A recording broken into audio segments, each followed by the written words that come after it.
In the unlikely situation where a panel becomes damaged after it's been installed, follow these steps to remove and replace it for a seamless finish.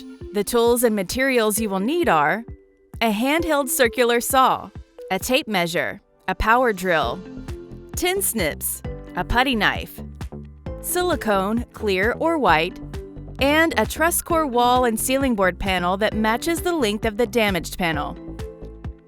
Set the depth of the handheld circular saw to 1/2 inch, which is the thickness of a Trusscore wall and ceiling board panel.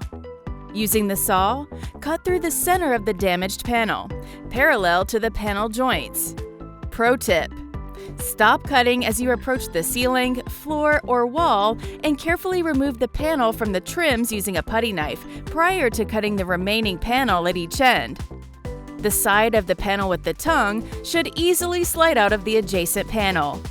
On the groove side that remains, make another cut 3/8 of an inch away from the panel joint in the direction of the previous cut.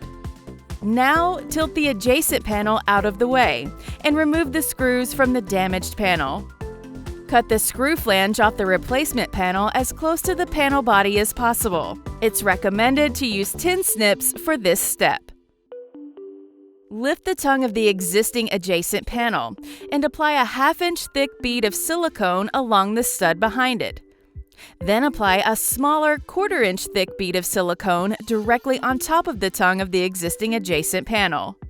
If you're using a backer, applying silicone to the back of the replacement panel is also recommended.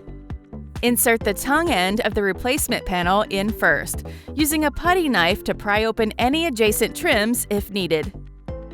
Then, simply place the groove end of the replacement panel on top of the tongue with the bead of silicone of the adjacent panel.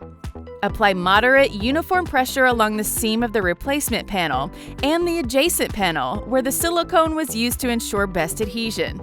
If using a backer, apply the same pressure across the face of the replacement panel as well. Wipe away any excess silicone from the joint to complete the installation.